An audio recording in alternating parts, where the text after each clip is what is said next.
Hello and welcome to the Beastly Thoughts Show. We are live. Today we got the Beastly Gamer, we got COD-Bey player, we got all sorts of stuff to talk about, so let's get into it. First thing I want to talk about is Sledgehammer Games. What do you guys think about the news that Sledgehammer Games is going to be developing the next Call of Duty, and they are going to be on a 3-year release cycle now. All the studios are going to be on a 3-year release cycle. I think, personally, I like Modern Warfare 3, honestly. I thought it was a pretty good game, pretty solid. A lot of people didn't like it for some reason. To me, they have a pretty decent background in making Call of Duty games. They're saying this is potentially the best one ever made. You know, and this 3-year development cycle, I think, will be beneficial for everybody because in the past they've used 2-year development cycles, so they get a whole another year to fine-tune the game, to to add as much detail as possible, to take care of all the bugs and hiccups, and overall it'll be a better product for everybody playing. Of course, now we got these next-gen consoles. I made a video on this, and I honestly do think that when Call of Duty Ghosts came out, it was kind of like an up-res version of a last-gen game. It came out for PS3 and Xbox 360, and it's kind of like, Tomb Raider and the other games that you got PS4 versions of. The gameplay is essentially the same. You just get a graphical boost. Now, if they're going to take this new Call of Duty and go in a completely different direction, rebuild the engine, keep the form and fun factor of the game intact, but have it actually be a PS4/Xbox One experience that you really can't get on the PS3 and the Xbox 360, I think that'll be great. Hopefully, that'll be something that they're thinking about for these next-gen gamers and people who bought the new systems, and then they can port it over to the last-gen consoles. I'd like to see a Call of Duty that's actually, made from the ground up for these next-gen systems. But I think Sledgehammer Games, they don't have a whole lot of games under their belt, but they know about Call of Duty. They've worked on Call of Duty before, and I think that it's potentially really good news. What about you, COD-Bey? I just want to see where they're going to go because how they went from, the Black Ops series, it basically all, connected. So I want to see what they're going to do with Mason, if they're going to come out with another, like Black Ops 3, where they're going to bring the zombies, because like in 2, it was like a dream sequence at the very end when you finish the Easter egg. And if they can reinvent it in a better way but keep the story the same going, and, we got the next gens, make the graphical content way better than what it should be, like you were saying, get better stuff from what we can also get on PS3 and Xbox 360. I want to really see what they can do in this period of time, because I heard that Treyarch's going to release theirs in about 2015, and then following that it'll be Infinity Ward in 2016. So I really want to see where they're going to bring this franchise and see if they can impress us gamers and actually start taking our advice and reinvent themselves in a good way that would entertain us and draw a bigger audience to their games. Great, very deep. I personally, I just uploaded some Call of Duty footage. You guys check it out. I had a couple games yesterday. My brother came over and hung out. We played Outlast, Call of Duty. I love Call of Duty, but I'm on the same page with a majority of Americans that it's becoming stale. There's only so many times you can reinvent the wheel. And Call of Duty, it's been essentially the same game with minor tweaks and kill streaks, updated, different weapons and slightly tweaked modes. I want to see them really push the envelope. I want them to get out of the zone of being safe. When you're safe, you're not going to revolutionize. If you want to play it safe, you're never going to go that extra mile and break all records, blow minds. I want them to not be afraid to try to change things. We've all seen Call of Duty. We all know what to expect. But I want that one guy who's sitting in these offices, who's developing a game, who has an idea that he thinks is unique, to actually bring it to the table and say, hey, look, let's try something. This might sound crazy, but damn it, it might actually work. Let's try something. I'm of two minds about this, right? It's like, yeah, I think it's a good idea to have more time to develop Call of Duty. You never know, really, if it's going to be enough time, or if they're gonna change it so much that it doesn't feel like Call of Duty anymore.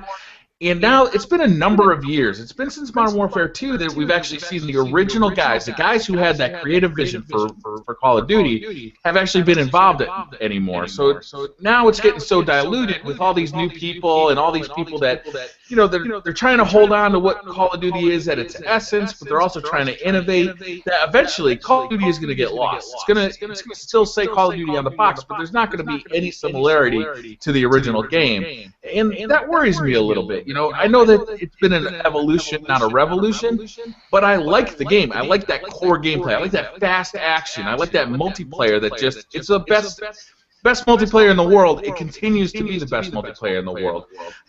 There's no game that's been able to dethrone it because nobody else has been able to duplicate that kind of frenetic, fast action, great netcode, you know, all these different options as far as guns and kill streaks and, you know, customizing your character. All this stuff is really unique to Call of Duty. You know, Battlefield has tried to emulate it somewhat.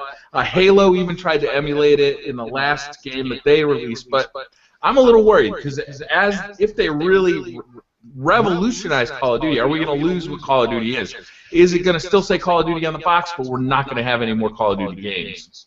Yeah, I know what you mean. It could be a Titanfall game and say Call of Duty on the cover. Things could change and it could get really ugly if it's done the wrong way. That's the fine line they need to learn to walk that line. Call of Duty is its own game. It stands by itself. It has its own legs. It has millions of fans worldwide. So they need to focus on that aspect of Call of Duty, maintain that while still adding something to the mix. I don't want Call of Duty to turn into SOCOM. I don't want Call of Duty to turn into Medal of Honor. Call of Duty is the best first-person shooter in the world for a reason. It's because that core gameplay mechanic, the speed, the ferocity of the game, it's very good multiplayer. You can sit and talk shit, shoot people, and it's you know, it's head and shoulders above everybody else. That aspect of it needs to stay the same, but at the same time, they don't need to be afraid to try new things, add new things to the mix. Kind of like they did with this new Infected mode for Call of Duty Ghosts. I really like the original Infected mode. I don't care as much for the new Infected modes, but they weren't afraid to try it. And so you have the option to stick with the original Infected, or you can try some of these newer modes with new weapons. That is trying something, but it's still holding on to the core mechanic of what Infected is, because you can still play the original Infected. I think as long as they have a mind to add to the mix without taking things away per se, it's a win-win. But they've got to be not afraid to try new things. I've also heard a lot of disappointment that it'll be another year until people get zombies back. A lot of people really love that zombies mode. And now that Treyarch isn't developing the 2014 Call of Duty, you know, it's going to be another year. It's going to be until November of 2015 to get zombies mode back. A lot of people are disappointed about that. Yeah, honestly, I played zombies in Black Ops probably more than any of them. I played that more than I did in Black Ops 2. When Black Ops 2 came along, me and the old lady, we split screen team deathmatch for a year straight, so I didn't play it as much. I think zombies is a really fun mechanic, but there's other things that, you know, that are on the disc that are just as fun. You know, waiting for a year, hey, it's probably not the best thing in the world, but there could be a lot worse things. As long as they stay focused, and as long as they're continuing to, you know, release new DLC and revolutionize the game, I think it's a win-win for everybody. Again, if you're, you know, sad for zombies, go back and play Black Ops 2. I think Black Ops 2 is a hell of a lot of fun in zombies mode, and so you can always get back into there. I see people online still uploading footage of that now, so, you know, it's a little time to wait. It might be disappointing, but the thing that I'm hearing more about, I hear a lot of people are upset that this new Call of Duty is going to be another modern shooter versus going back to, you know, the World War II era shooter. People like Thunder have really wanted, I mean, he's been talking about this for a while, if you guys know what Thunder is. He's been talking for a while, this new Call of Duty, how he wanted it to go back in time to that era of the World War II shooter and bring the speed and bring the ferocity of these modern shooters, but take it back in time. But it appears that they have decided to keep it modern. Me personally, I prefer it to be modern because I like theoretical weapons. I like how Black Ops 2 has weapons that are not available. It's theoretical future iterations of what weapons are today. And so I like that little, you know, room to imagine what it could be. play around with these new weapons versus something that you know what the max capabilities are of that day and age, so you won't be able to do certain things. Yeah.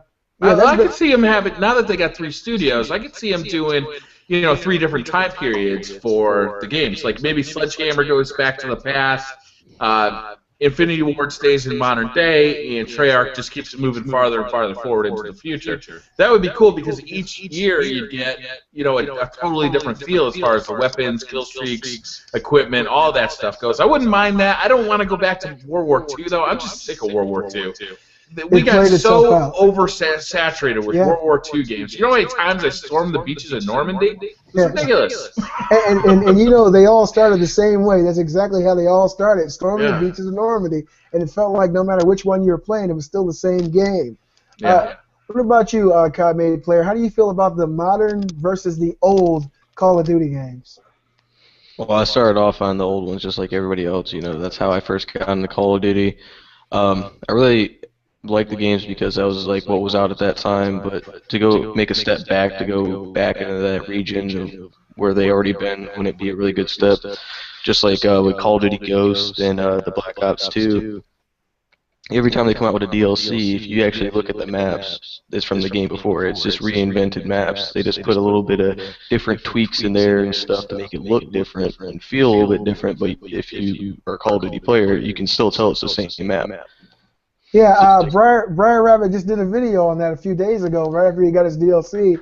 What map was it, BriarRabbit? I think it was from. Was it from Modern Warfare 2? Yeah, it was Scrapyard from MW2. I think it's called Ignition this time around. Yeah, but we had a lot of fun on that level. I showed Kate. I said, "Look at this, babe. It's the exact same level, Scrapyard." And she was like, "I don't remember it." I said, "Because they've changed the polygons, they've changed the textures, but it's the same game." And we actually went back and looked. And graphically, after all these years, the jump has not been that astronomical. Scrapyard still looked really damn good. I was like, wow, it looked so good way back then. And I showed her, she's like, wow, it's the same level. So they do regurgitate. They do go back. I think it is done for the fans more than anything else. A lot of people like those older levels. They want to, relive them again. But I think out of every DLC, you should only have maybe one. Because, like BriarRabbit said, it's so much easier to run around a level that you know already. You learned this thing years ago. It might be your first time playing it, but you already know the hiding spots. Yeah. You know where campers are. It is so much easier to just get back into the old thing versus learning something new that gives everybody a chance. And so they did the same thing with what was it? The airport. I'm trying to remember from Modern Warfare 3. Yeah, the airport was it not called an airport? No, the terminal. Yeah, terminal. And they did it for they added this Black Ops 2. They didn't even change it though for Modern Warfare 3. That was exactly the same as it was in Modern Warfare 2. Same textures and everything. The only thing that was different was the rule set that you were playing with. I think if they're doing things like that, like in the terminal, once you go up the escalators in the beginning, there's a whole area over to the right that you cannot access because there's chairs and stuff in the way. Now, if they open that up and had a whole new little area, making the level a little bit bigger, something newer to learn, I think that kind of stuff makes those older iterations of levels much better if you can expand them and add something new to them rather than just regurgitate 99% of the same thing. Or pull like a strike zone where, you're playing this old map. Imagine they brought back Ignition just like you remember it. Yeah. But halfway through that map, they blew it all to hell, and it was a completely different map, like Strike Zone is in Ghost. That would be really cool. Yeah. I do like a lot of the stuff that they added to the DLC in Ghost, such as, Michael Myers. I think that's a really fun touch. Having him run around. It's a little bit overpowered, but it's just I don't know. It's just like fun, Like I'd like to see them do more stuff like that, more tie-ins to other franchises.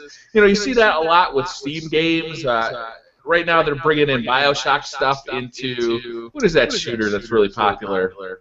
I can't remember the name of it right now. Actually, Final Fantasy 13-3 Lightning Returns or whatever, the new one. She actually has a DLC outfit of Lara Croft, so that's great. That'll be sexy. Yeah, I've been playing the Lara Croft Tomb Raider Definitive Edition for a Let's Play, and I just realized that you can change her outfit all the time. And it's really? funny, all her outfits are they're kind of reminiscent of things that you've seen in movies or stuff like that. Like you can kind of dress like Arnold Schwarzenegger from Predator. You can kind of dress like what's her name from the what are those Aberdeen, whatever her name is. I can't remember the name of the movie.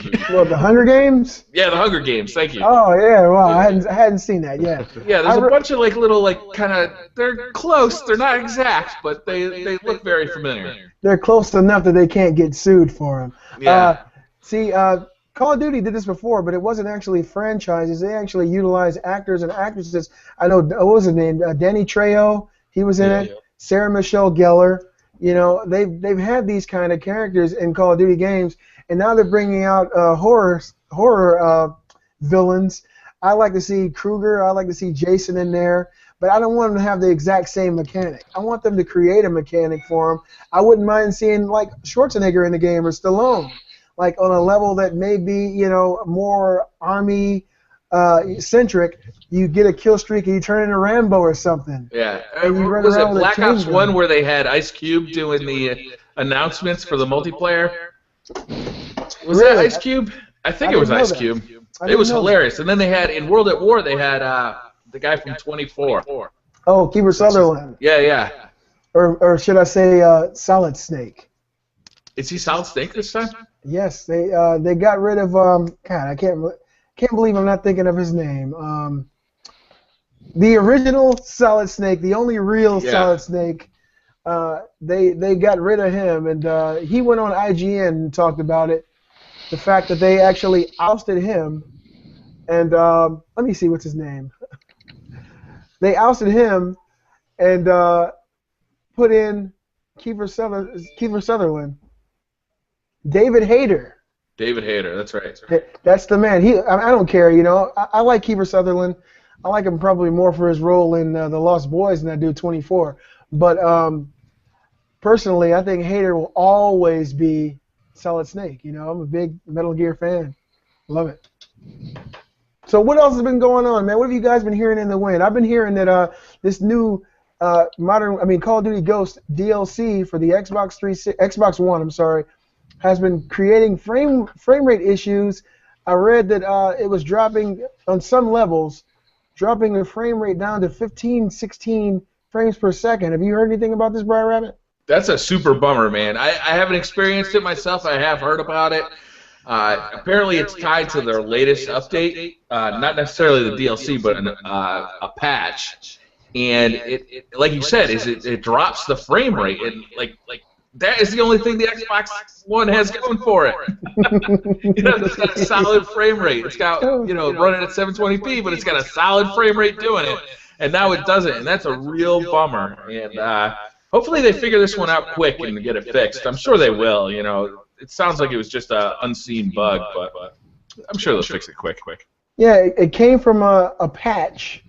It says in most cases when a developer issues a new patch for their game, the intent is to fix a nagging problem, either on the server or on the player side. Occasionally, however, the implementation of a patch uncovers a new problem in the game, even causing more harm than doing good. The latest patch for Call of Duty Ghosts for Xbox One, for example, was put in place to improve the game's performance in multiplayer, yet it ended up causing frame rate dips on maps where there currently were none. To make matters even worse, the patch was supposed to improve performance in preparation for tournament play, but instead it made certain maps close to unplayable. The patch in question arrived this week alongside the new on-site DLC and featured a bevy of fixes and server-side improvements, and it just goes on and on, but wow. Luckily for me, I play on P. Well, I can't even say luckily because I don't have the DLC, damn it. Xbox One. Have you heard a date on that? I heard like February 24th or 28th. I can't remember the exact date, but it's not that far away. Oh, great. Like another week or two. Oh, well, that'll be mine. And then you can come back over to our side. I'll be too busy playing Titanfall. Oh, yeah. That comes out when? March 11th? I want to say the 11th, yeah. That's a date. And the beta, I believe, is coming out real soon. Oh, yeah. You guys are going to have to jump into that and play that for a couple of days. And lucky for me, they're not going to ban YouTubers from posting video on their channels. Oh, yeah, when the beta comes out. You know. Yeah, that's awesome. I like the fact that they're being a lot kinder to their community, because that's what people like to do. People like to show footage, and I mean they're treating the game like it's a a nuclear secret or something. It's a game, and it's about to come out. It's not like it's coming out at the end of the year. It's coming out next month, so it doesn't seem like any footage at this point would be too harmful. It's going to be nice to play it. I'll be playing on my PC. So, what do you think about PC gaming, COD May? Do you do any PC gaming at all? The only PC gaming I ever really did was for RuneScape when I was like 12, 13 years old. I really never got into it much after that. As soon as I got a console, I love console much better. And that was an MMO. I played quite a few MMOs in my time. Do you ever frequent the company of massively multiplayer online games, BriarRabbit? No, I tried. What's the big one? World of Warcraft for a very, very limited amount of time. I can't play it. And it just isn't my thing. It takes too much time to like level up a character and to do all that stuff. I don't have that kind of time. Even when I was in my 20s, I didn't have that kind of time. Yeah, I remember my first experience with an MMO. I actually played my first MMO on the PlayStation 2 when I bought that giant brick to put on the back of the PS2 to actually connect to your internet. And it was EverQuest, which looked like hell. The graphics were terrible. It was just like a World of Warcraft game, but the possibility of actually interacting with people blew my mind. Yeah, I tried EverQuest too on PC back in the day. A coworker got me into it. I played with him for like 6 hours, and at one point he told me, "Okay, now you just got to sit here and wait for this to craft a weapon. You have to like sit here for an hour and just wait for this bar to fill up." I'm like, "What do you mean I got to sit here for an hour?" Wow. I'm done. Believe it or not, there's a game I still play right now. I haven't played it probably since this new laptop came, but it's a crappy game. It's really bad. I'm not going to say it's the best game by far, but it's called Silk Road Online. It was a free-to-play game years ago when I was in my early 20s. I came across it and I played it, and the graphics have not changed, but I get a bot. I pay for a bot, S-bot, and it plays for me while I'm in work. And so now I'm pretty high level. I come back home, and I also got 8 characters that I made, and I use like an extra server on there. So I got 8 characters in my own party, and people always come by and say, "Hey, can I join you guys?" And we all say, "No, get the hell away" at the same time. It's so powerful. I love it. You just told me about a game that's so boring that you pay somebody to play it for you. Yes, it's true. It's absolute. I mean, look, one day I might upload footage of it. It looks really good when you play it on high settings, but there is no substance at all to the game. I somehow used my Vulcan mind trick to get Kate to play it for almost a year. Yeah. And at the end of that year, she was pissed that she wasted a year. And she still look. I still have her character. She won't let me get rid of it because of how much money, real money, I spent buying weapons and crap. So she's like, "No, all the money we spent on this." I actually have a in-game weapon right now for my main character that cost me $40 in real life. God! I mean, it's ridiculous, but you get to this point where you're like, "How much is that worth?" "Oh, I gotta buy it." You go ahead and buy it, and then you just walk around, and then you get hacked. One day I logged into one of my characters, and they were in town at my guild storage, and all my stuff was gone. Someone had hacked my account. I felt like I was raped. It's the worst feeling in the world. Did you guys hear? Oh, man, what is that game? Hold on, I'll come back to it. I'll look up the game. Did you guys hear, when you think about it, let me know. Did you guys hear about this potential for a new The Last of Us sequel? Now, it's not etched in stone, but it's something that has been talked about by Naughty Dog. And to me, the fact that, okay, if you guys don't know, the 17th annual DICE Awards just took place a few days ago. And the DICE Awards, to me, they're a more legit award ceremony than like the VGX Awards. I think the VGX Awards kind of shoehorned the Grand Theft Auto 5 as Game of the Year because of all the sales and it was in the news for so long. It had broken so many sales records. But as far as substance, game for game, I truly love The Last of Us much more than Grand Theft Auto 5.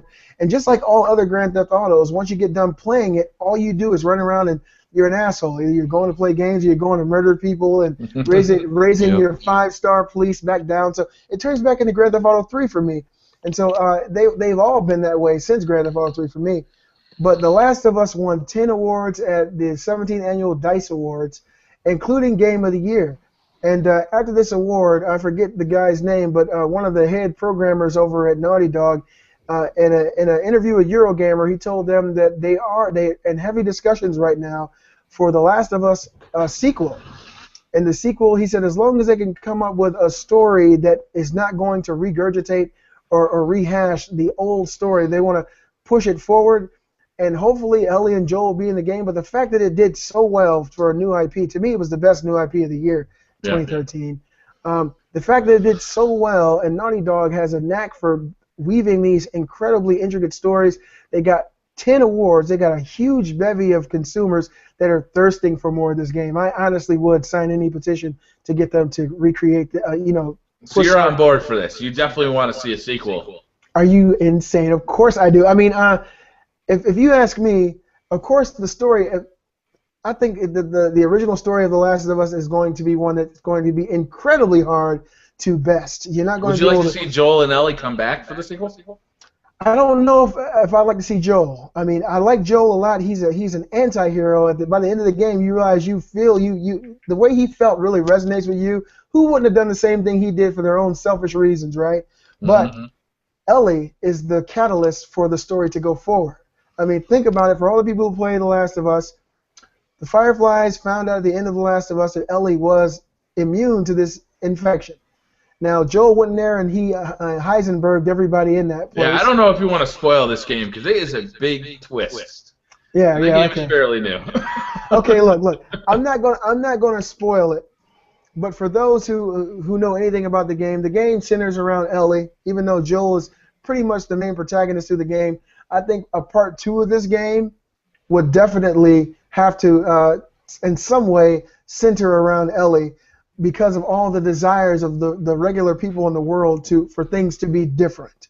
She would have to be the catalyst for things to be different. For anyone in part 1 who knows anything that happened in that game, not going to spoil for you guys, but you all know the hell I'm talking about. You're not going to forget that game. I think, think about that game. It had the best voice acting, it had the best motion cap, it had an environment that felt so real, and it felt so heavy on the player. By the time you get done playing the game, you really feel like, holy shit, this game just really happened. I cannot continue on. I don't want to play this again. It's just so heavy. And it changed me, man. Honestly, it did. I could say very few games do that. In the 90s, Final Fantasy VII did. And I was by myself playing that game. There was no online functionality, none of that, multiplayer. But that game's story resonated so well with me. It was a kiddie. By anyone's standards today, it looks like garbage, right? Kate won't even play Final Fantasy VII because she says it looks so bad. And I'm thinking, this is not Chrono Trigger. This is Final Fantasy. What are you doing? And so I don't know. Chrono Trigger might actually hold up better. No, Chrono Trigger. Look, I'm talking about as far as what's considered graphically superior by the standards of younger people. The 3D graphics are always going to be superior, especially for those who don't know much about top-down RPGs. A lot of people I know, they'd rather play Final Fantasy over Chrono Trigger. She won't even touch a top-down RPG. So I mean, COD made. Oh, I thought he just went incognito. Oh yeah, I saw him disappear. well, he knows how to come back. So I can make comments for COD made player today. But yeah, you guys know me. I get a little excited when I talk about The Last of Us. That game really. I don't know though, Brett. Sometimes, like a piece stands alone, right? And there's just no place you can go with it that will improve upon the original experience. Things that come to mind, like right off the bat, are like things like The Matrix or Highlander. For me, those are two things that there should have never ever been a sequel to, because all they did was ruin the original lore, right? Or even the Star Wars trilogy. Like the more they expanded upon that, the worse it got. I'd almost like to see The Last of Us just kind of stand alone as this one piece of art that they never go back to. Okay, make an up-res version for the PlayStation 4. That'd be fine. I think that's maybe a little bit of DLC. That's okay, but do not go back to the characters of Ellie and Joel. I do not want to see it. I want to see that open-ended ending. I love it. I love the way it ended, and I don't want to see them go back to it. This is the thing you got to think about. The Last of Us was immensely successful for that studio. Yeah. For a new IP, it did great. And you got to think about the history of Naughty Dog. When did they not make sequels? It's what they do.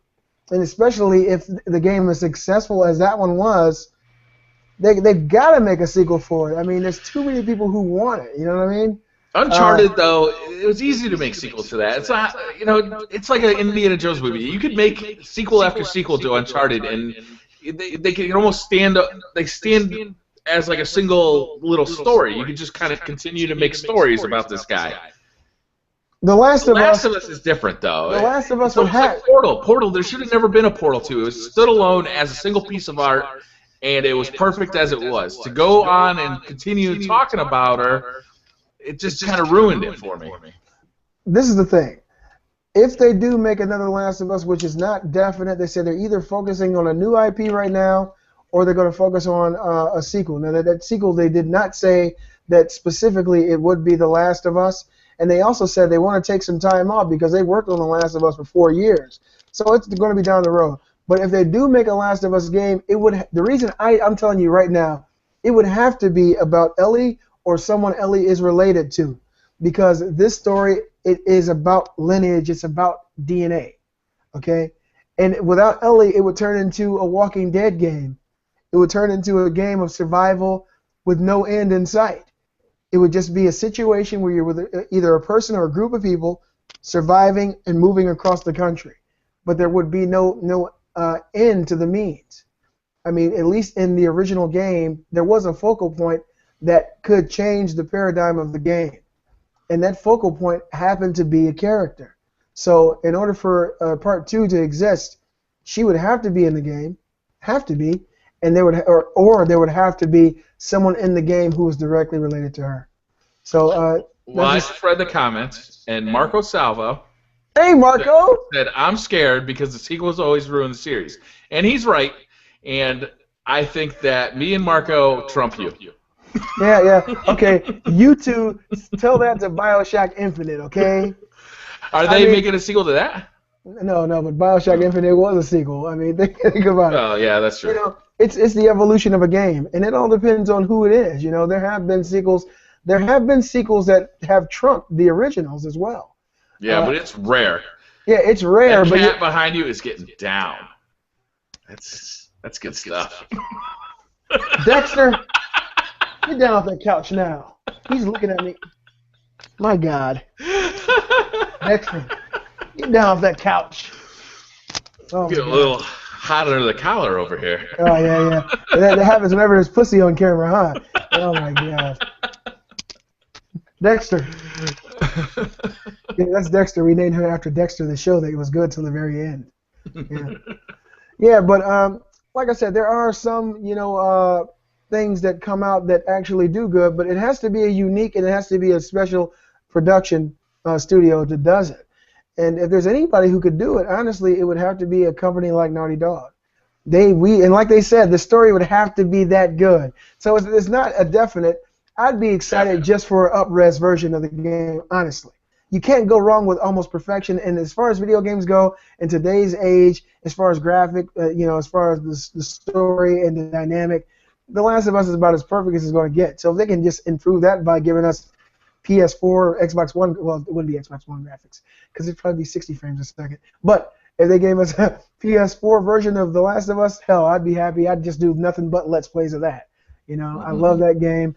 And they wouldn't necessarily have to do anything else. On Valentine's Day, I'm going to be in a pretty precarious situation because I'm going to, have to be deciding on whether or not I want to be wine and dining my girl or playing The Last of Us DLC. All right, I already got this one worked out. Well, let me just make sure she's not listening. Here's what I'm going to do. I'm going to spike her drink so she falls asleep early. Then I'll be here playing Last of Us. Yeah, that's what you do. See, I'll just get Kate a really, really nice bottle of champagne. Yeah. And sit there and egg her on to drink the whole thing. She's done it before. Have some Long Island iced teas. Yeah, she actually drank almost a whole bottle of champagne one time when we were doing Beastly Thoughts. In 30 minutes, she drank it like it was Coke, and at the end, she was up dancing and shaking, but the guys couldn't see that, Of course, they were watching a video game, so who knows? What we're going to do, though, honestly, for Valentine's Day, and I hope everybody has a great Valentine's Day. If you have a loved one out there and you guys have, the ability and time to spend together, I hope you enjoy yourself. And if not, I love you. But Kate and I are probably going to go hang out Saturday for Valentine's Day because my job restricts me from having any kind of real nightlife Monday through Friday. I'm usually baking in front of a furnace Monday through Friday.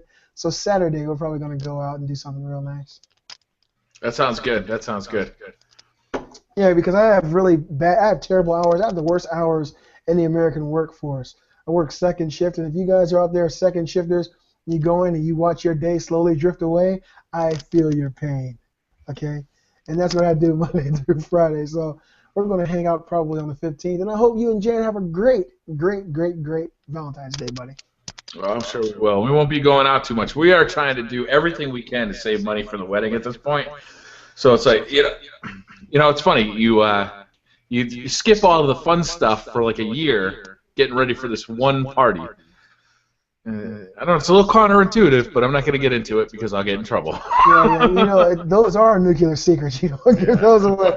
My sister just came over here today and gave me her invitation. She's getting married in April.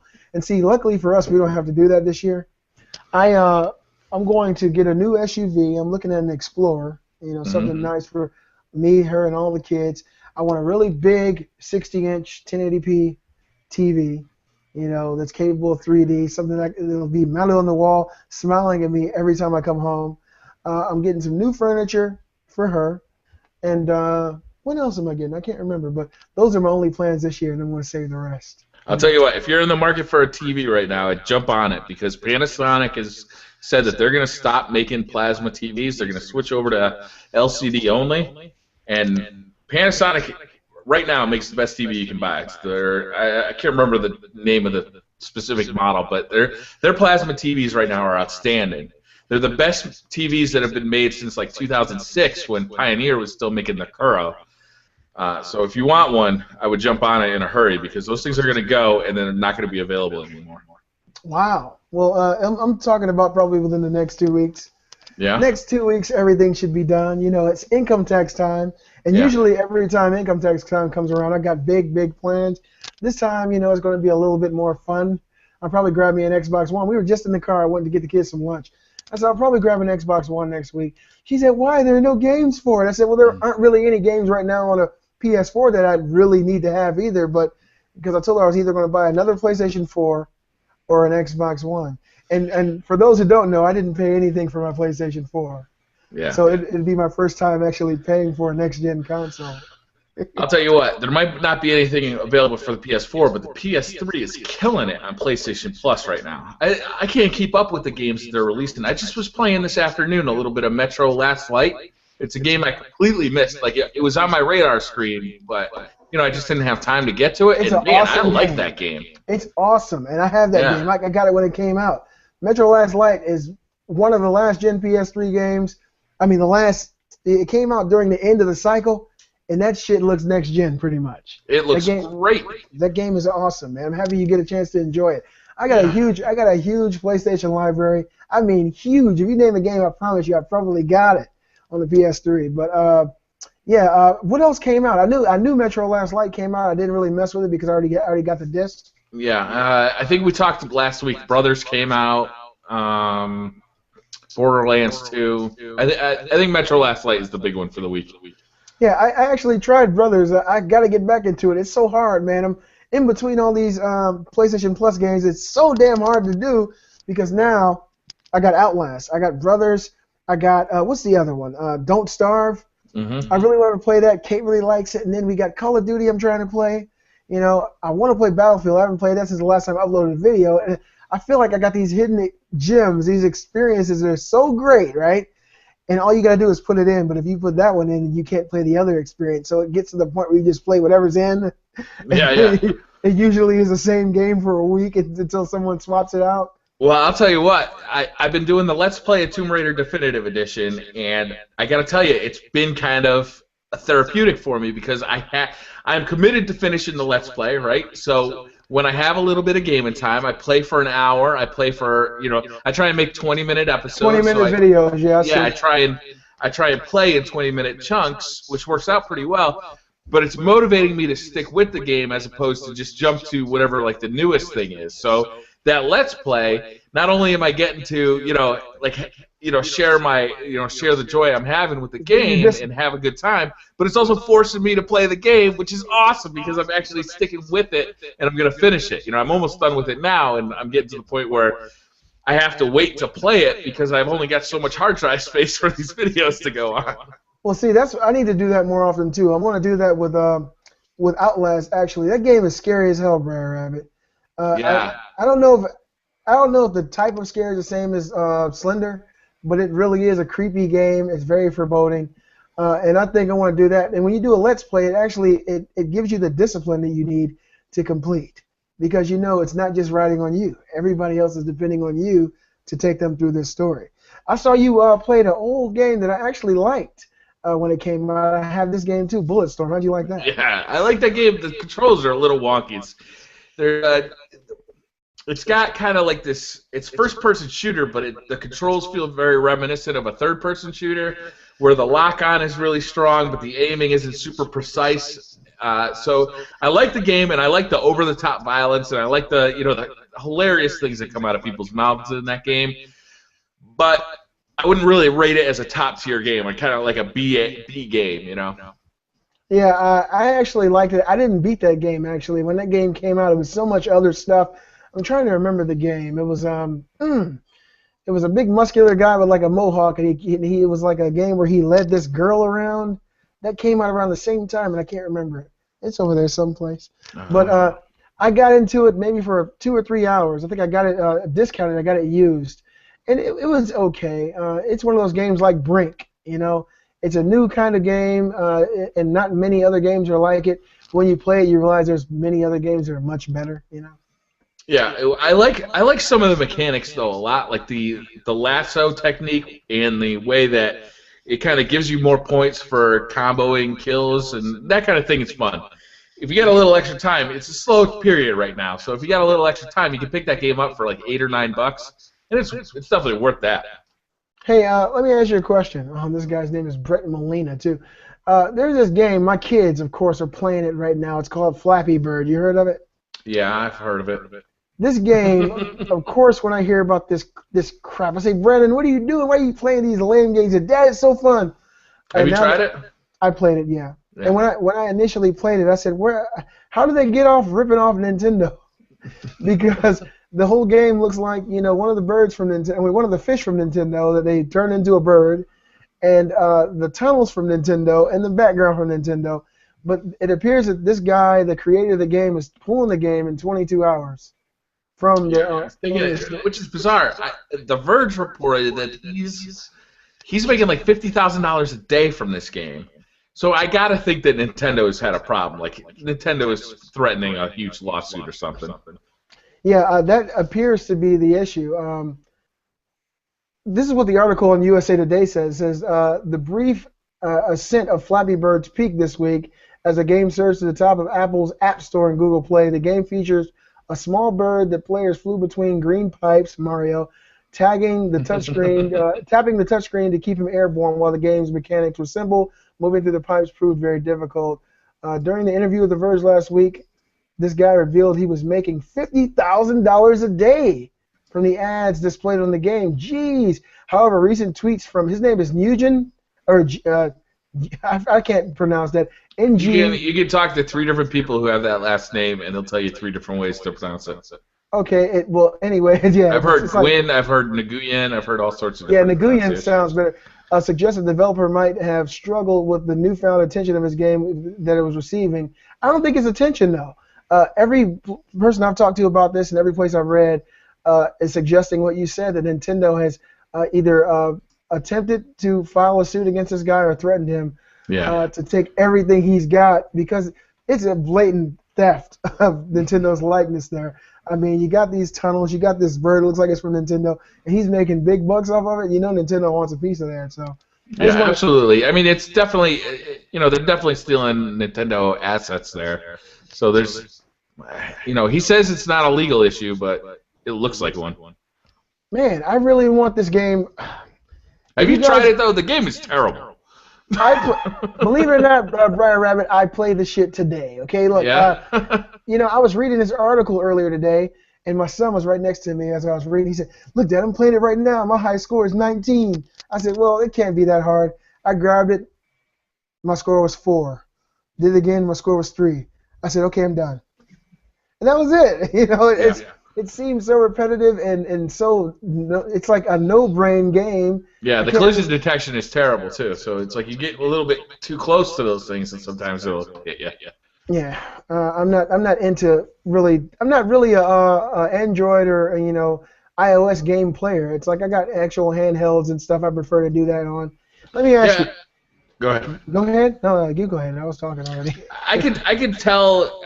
I can see myself using those like new attachments that go on like the iPhone or the Android, where they actually put the controls like physical buttons on there. I could see myself doing that. You get a new cell phone every 2 years or so at this point, and that thing's constantly evolving. It's already in your pocket anyway. So as compared to something like this, the PlayStation Vita, where it's the second thing you got to carry around, I could see myself doing that as long as the games were as good. Yeah, the game would have to be good, and usually the games aren't that great. That's the thing. Very seldom do you play a Android or iOS game that really stands up. But if it was a good game, and of course we're in this industry, we know about these games usually through word of mouth or through news. If it was really a great game and it had that peripheral, and you could hook up your PS3 controller, an Android controller, yeah, I'd probably give it a shot. But what are the chances of those kind of games coming out? They very seldom do. Although I played the hell out of XCOM on my iPad. I thought that was actually a really great experience. I played a lot of that game. Was that console quality? It was close. Really? I never even saw that on the on a smaller screen. You can get away with lower resolution because everything's smaller. So, but it played really well. It ran really well, and it was super fun. XCOM is a great game. If you haven't checked it out, it's amazing. I have both of them. Yeah. I get a lot of games used, tons of games used, and usually if it's something that I'm not really looking at the time, it'll sit on the shelf for months or years until I decide, hey, look, I want to try something new. I got more PS3 games than it's ridiculous, man. Yeah, you got a pile of shame, like games that you bought that you really wanted to play when you bought them, but you just never got around to it. Or you just go and you're like, this game is fairly new, right? You're talking to the guy at the game exchange. This game came out, 6 months ago? Yeah, it's only $10, $15? Yeah, I'll go ahead and grab that. And then you go home and you sit next to the other 30 that you just bought, You're like, and it's just taking up space, man. Now, the PS4 and the Xbox One and the PlayStation 3 and the 360, there's a game coming out by the guys who made, what the other zombie game? They actually created Dead Island. You remember Dead Island, right? Yeah. And they're making another game that seems really similar to it. I talked to you about it before. I don't know if you've ever seen the footage of it, but the footage that I've seen screams next gen. It really does. The footage looks like the announcement footage for Resident Evil 5. The actual game looks like that. Wow. And it's called Dying Light. And they, like I think I told you in the pre-show, they got some kind of announcement on the 11th concerning this game, and they're thinking it might be a demo. If it's a demo, I'm going to be a happy camper. If you guys have not seen Dying Light, check it out on YouTube. This game is going to be a must-have for people who are, like myself, fans of the zombie genre or fans of survival horror games. It looks really great. This article's on GameSpot. It's only a paragraph long, but it reads, the Dying Light YouTube channel was recently updated with a mysterious trailer telling us to prepare for February 11th on 2014. What exactly is it we're preparing for isn't clear. The game's Twitter account said it will be the day of trial for all humanity. And a post to the game's Facebook page says it will be our day of trial. This emphasis on the word trial has led some commenters to speculate this game might be to tease a demo of the game, but it could just be as easily a tease for a longer trailer, which would be pretty disappointing because the trailer that's out and the gameplay that's out, the footage is really long. So the fact that they're talking about this could be the day of trial, hopefully this is a demo for us, because I can't wait to play this game. I want to have this on the day it releases. It looks awesome. And if you guys haven't seen Dying Light, please check it out. I think it's going to be an amazing game. I actually still have that game in my notes from last week because I wanted to check it out, but I never got around to it. It's really, it looks really fun, and like I said, it's not just a flat terrain. when you're running from these things or trying to get places, you can jump up on a window, jump up on a roof, run, jump roof to roof. I mean, and it has a day-night dynamic where during the day these enemies are more docile, and then once the night hits, they become enraged, and they're after you. They'll run and climb up on roofs to get you. It's kind of like Castlevania 2, Simon's Quest. Oh, what a night! That's right. What a night to have a curse, that would come up at nighttime, and then the enemies became much harder, and there would be different types of enemies. And basically, if you weren't prepared, you're dead at nighttime. So it seems like they took that dynamic and they're running with it, and hopefully this game turns out to be great. Is there any kind of like base building mechanic or anything so that at night you can hole up and kind of defend yourself, or I haven't seen that. They from what I've seen, I've only seen melee, but I know that there is firearms in the game. What I've seen so far is this kick mechanic. When you get a lot of them around, you can kick them out of the way, and you're very fast. So as fast as the character that you are runs, it's pretty easy to get away from the hordes. They're like hordes, like Left 4 Dead in this game. Mm-hmm. There's a lot of these things, and of course the game looks a hell of a lot better than Left 4 Dead, and it's on Xbox One, so there's no worries there. But it looks, these things are all over the place, and you're very fast, and it's pretty easy to outrun them. And but at nighttime, they're almost as fast as you. And there's different kind of enemies. There's the big swollen enemies, like in Left 4 Dead. There are the big there's a guy with a big tank on his back, and you can knock him over and hit the tank, and he'll explode and blow everybody up. It's kind of like Left 4 Dead, but it looks really great. And I'm just happy to see some PS4 and Xbox One games coming out they look like they're only for PS4 and Xbox One. Now the footage I'm talking about, you can tell it's not for the PS3 and the Xbox 360. There's no way. So I mean, I'm kind of eager to see how the last gen versions of the game look. I think it'll look better than their previous game. But at the same time, I think it'll definitely, not be as good as these next-gen versions. I'm looking at the screenshot right now. This game looks phenomenal, BriarRabbit. I think it's going to be, a pretty big seller for these new systems. All right, I'll have to check that one out. I've been really focusing on Tom Clancy's The Division. I was checking out YouTube videos of that actually yesterday, and saw kind of a hand camera, like on a movie screen type of video of it, and it was something new that I hadn't seen, and man, that game just is hitting me right where I live. Like the open worldness about it and the team play aspect, and it almost reminds me of what was that game called? Fallout 3 and Fallout New Vegas, where I love those games. I thought those games were excellent. I thought they were probably my favorite games of the last generation. But this kind of has a similar feel to it, where you're in like a post-apocalyptic world, but now you've got like this team, and you're kind of using tactics, and man, I can't wait to get my hands on this game. I think it's really going to be something special. Yeah, the game looks absolutely preposterous. It looks so good. It's something I'm looking forward to myself, honestly. I think that graphically, it's probably up there at least with Watch Dogs, at least. Yeah. If not better. The game looks photorealistic, BriarRabbit. Yeah, and have you heard this? Is that you can use your iPhone or your mobile device to control a drone and actually play in the same game that your friends are playing in. So you're actually playing along with your friends as a drone. Wow. Yeah, that's next gen, baby. Hell yeah, that is. Jeez. Wow. I mean, that's not, Call of Duty has an app where you can like change your character loadout. Who cares about that stuff? This game has an app where you can play along with your friends in the game that they're playing on the PS4 or Xbox One. Yeah. It's going to be some amazing things coming for us gamers, man. This is going to be our year. Yeah. 2013 was badass. I mean, we got BioShock Infinite, we got Last of Us, we got Tomb Raider, we got, what was that one with, I don't know. It was a really good year, but I actually think that 2014 is going to be even better.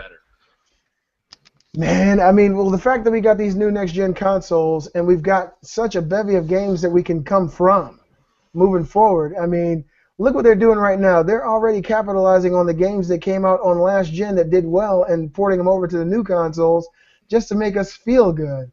I mean, those games were so good that just porting them over makes us already believe that 2014 is going to be the shit, and it's not even new stuff. So this isn't an original idea, right? I've heard about this before. Other people have presented it. But what do you think about Infinity Ward or Activision releasing a new Call of Duty, but it's basically a re-release of COD 4. Oh, like, wow. All it is a straight port, but, you know, maybe they upgrade the graphics a little bit for the next gen. Yeah, but the gameplay, like all the gameplay stuff is the same as it was. They don't upgrade the guns, they don't upgrade the kill streaks, they don't upgrade the maps. It is the same game.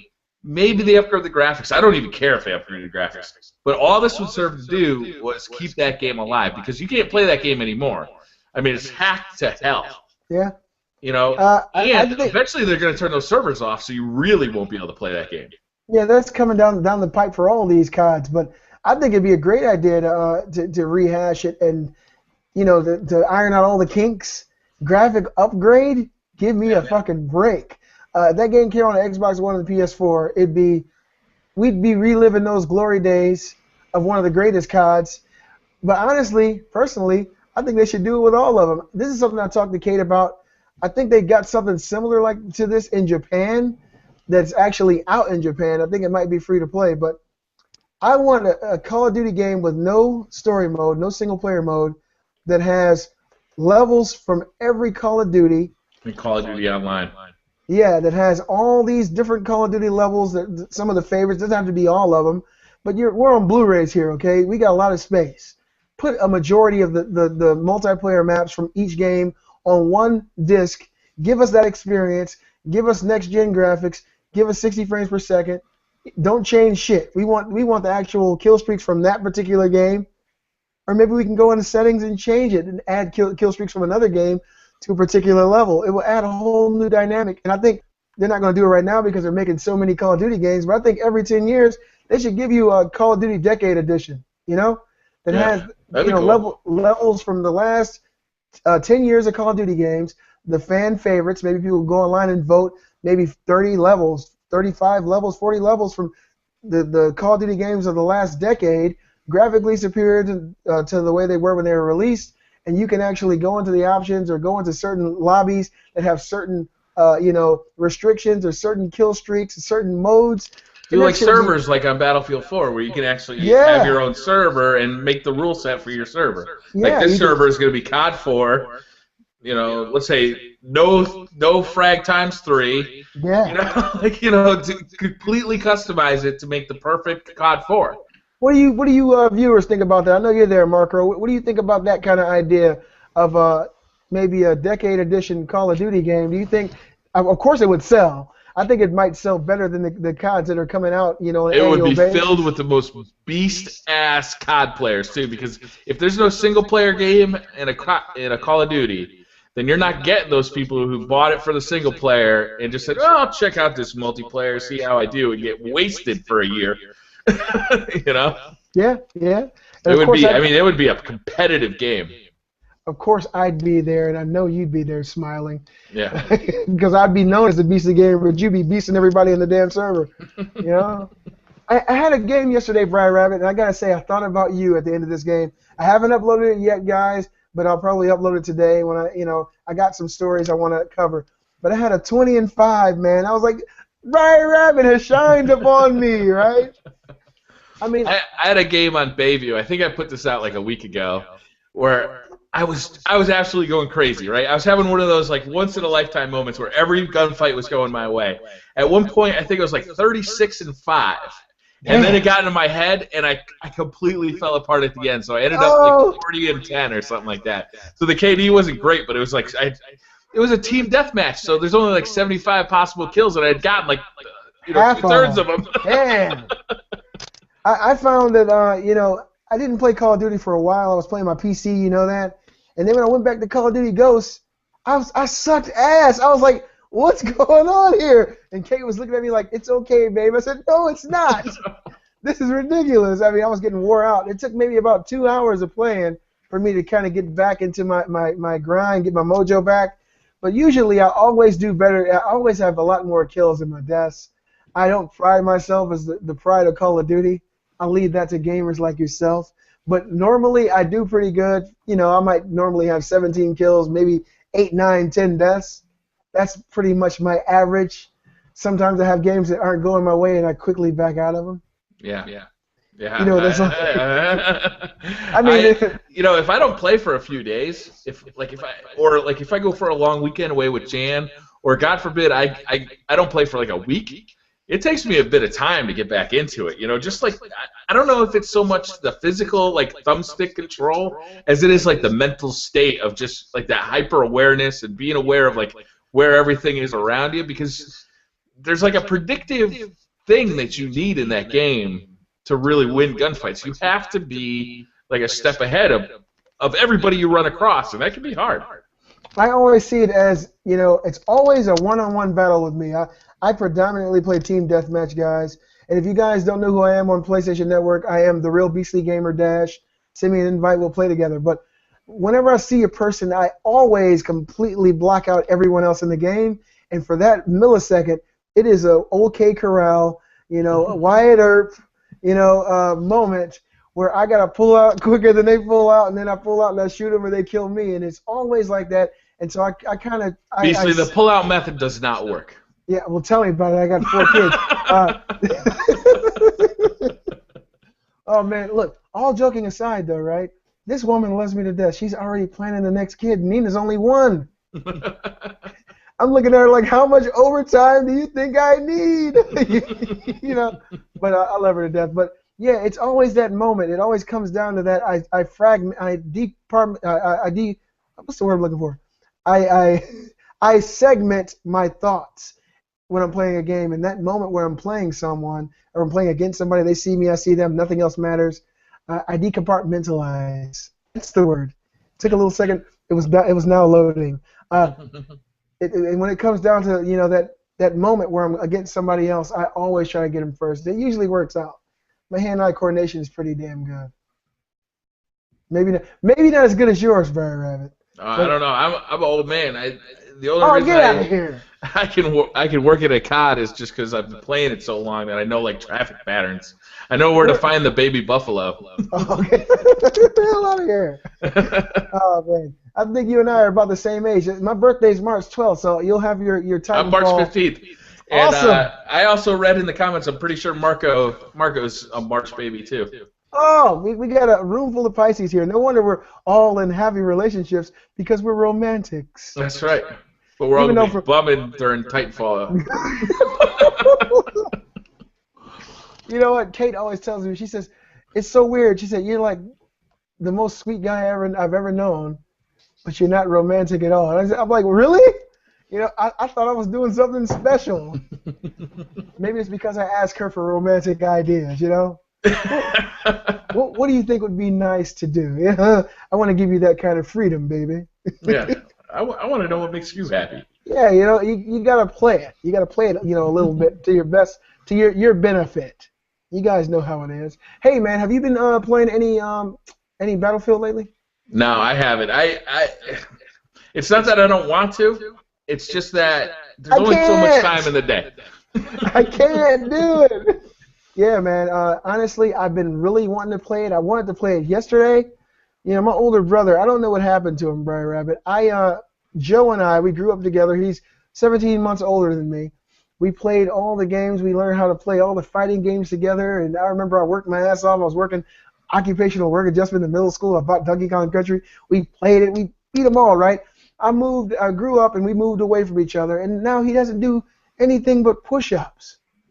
I mean, I'm not talking about the ones that come on the ice cream truck. That's not a very fun video game. He works out a lot, and he's married. And when I came back to Georgia from Ohio, I talked to him. I said, "So Joe, what have you been playing?" He said, "I don't really play games that much anymore." I want to say, "Brother, what has she done to you?" I've been playing six-pack abs, bitch. Yeah. He's got those giant guns, man. You guys think I'm a big dude. My older brother, he's shorter than me, but he's just as wide. He's a big muscle head. But yeah, I'm trying to get him back into the games. And I wanted to show him that last night. I showed him Slender. I showed him Outlast. His mind was blown because he never really saw a PS4 game. He's never seen one in person.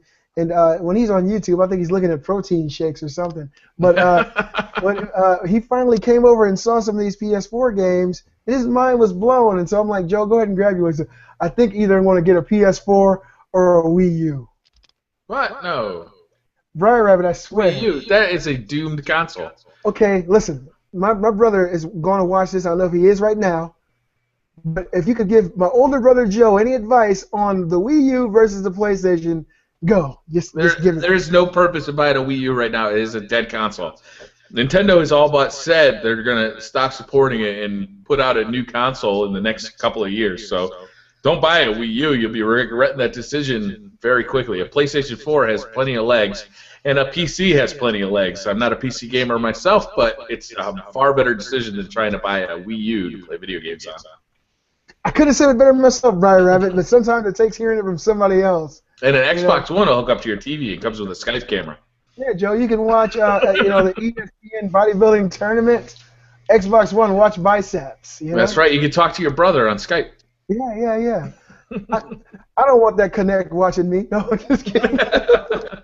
Yeah, Kate wants to do that, actually. Kate's sister, she works at a hospital in Ohio, and they actually bought the PlayStation 3 last year. And they've had a 360 for a while, but she got a PlayStation 3 because I don't know where my PlayStation Eye is at, but we had a PlayStation Eye. And so we were showing her the capabilities of it. They went and got a PlayStation Eye, and they do video chats on the PlayStation Eye every now and then. Mm-hmm. And, too bad that the PlayStation 4 doesn't have that kind of capability. I think it will soon. I don't think that the camera is, well, then again, the camera is pretty good, BriarRabbit. Do you have the PlayStation? The camera's great. I've used it. I have one that's sitting above my TV. It's great. Yeah, you got them both right next to each other, man. You've watched from all angles. You know what? This is something I told my buddies last year, or it was the year before. I think it was 2012, 2011. A lot of people, and you guys let me know what you think about this idea, whether or not I should write Sony about it, and perhaps get residuals from this idea. The PlayStation... I see you, right? The PlayStation Eye has a great name, and it does a lot of stuff, right? But I was thinking of creating something called the PlayStation Spy, S-P-Y, like Spy versus Spy. And this could be a device or a program you download to your PlayStation 3/PlayStation 4, right? And this application can kick on whenever there's movement in front of your camera. Like, say, for instance, you have your PlayStation 4 in sleep mode, but you do have your PlayStation Spy connected or turned on in the system. And if there's movement in your living room, your camera will kick on, and it'll download video directly to a Sony server that you actually own or you're logged into. So maybe you get 2 or 3 gigs of space every month, or you might have 4 gigs. It'll be like a Sony email account, but it's for video. And during that time, anything that's being videoed gets directly downloaded to Sony. So if your house is vandalized and you're not at home... Brett, what do you think Kate is doing while you're not at home? Go there, man. I know she loves walking around. She loves having a gun in the house. She's so tiny. But imagine that, though, right? You got this service that downloads video directly to a Sony server, and you have access to whether or not your PlayStation gets stolen or not. Say, for instance, your stuff gets stolen. You log into the PlayStation server from a computer or from another location. Yeah. And you're able to access that video, what happened up until the moment your PlayStation got turned off. And I think it would be a great idea. Of course, there's going to be some dubious video that's going to be uploaded, but of course, it would be at your discretion whether or not. Yeah, it was just me going to bed. All right, yeah. But think about what that could actually do. It could save people a lot of money. It could put a lot of bad people away for breaking into people's homes and potentially hurting someone, killing someone, stealing things from people. I think it'd be a great service. I think Sony should. Or Microsoft. Microsoft is probably better suited to do it because they're the evil empire, but they're just like Walmart. No, I'm just kidding. But I think that one of these companies should implement something like that for people who want to have that kind of service, where they can have their system. They just had like some kind of nanny cam app, that uploads to a server that you can run when you want to, but you don't have to run it if you don't. Yeah, or they could just kick on if there's motion. They can have an app that they release updates that notice pets in your house. They know it's a cat. They know what to look for in a particular area. But if there's a person or a sizable movement, it kicks on and automatically uploads directly to the server. I think it'd be a great idea. Back years ago, I used to drink, guys. And I used to come up with great ideas. I may have smoked a little back then too. Who knows? But yeah, I always thought that'd be a good idea, and I thought it would save people a lot of potential anguish. And there's my beastly idea for the day, everybody. The Apple universe has has something very similar to that. You use Find My iPhone to not only like find your iPhone or your Macintosh computer, but if you turn that on your Mac, it'll take a picture of whoever's using it. Oh, really? Yeah. Oh, wow. See, Kate has the Mac. You know, I got the new HP NV15 that I'm not going to close today. But come on, show us the keyboard. No, we're not going to do that today, BriarRabbit. But yeah, for you guys who don't know, I think it was episode 5. I know we had Fitquank on there, and at the end of the episode, I just got my new laptop. I'm so happy about it, and they said, "Well, just show us what the keyboard looks like." And here I am, being the Beastly Gamer. I'm closing the computer to show them what the camera, and Beastly Gamer is gone. And that's exactly what happened. I came back, you guys are still rolling laughing at me. Yeah, that was a good one. Terrible. I'd like to get Fitco back on. He was a great guest. Oh yeah, he was fantastic. I wish COD made it back. I don't know if he knows how to get back in or not. I think right before he left, I heard a dog bark. I don't know if his dog. Yeah, I heard that too earlier before you joined the pre-show too. His dog actually ran out of the house, so hopefully he's okay. I'm sending him an invite again. Oh yeah, I don't know what happened. Hopefully he'll be able to get back in. I know I talked to him last week, and basically he told me he wanted to be back on the show. He sent me a message. For some reason, my Google Plus messages go to Kate's phone. I feel so abused. And whenever I get a message, she says, "Hey, baby," I'm like, "Can't come to my phone." But well, I was gonna Twitter message you today, but okay. Something went wrong with that. Oh, okay. Well, I couldn't find your Twitter. Do you have a Twitter account? Yes, I do. Oh, okay. I couldn't find it. It's the Beastly Gamer. I'll email it to you. Okay. All right. Now, let me ask you a question. Now, The Last of Us DLC is coming out. I know you're going to be playing it. Do you have any? We pretty much know what's going to happen here with this DLC. What can they do with this DLC that'll make it exceed our expectations? Now, Naughty Dog came out and said this DLC is actually very sizable.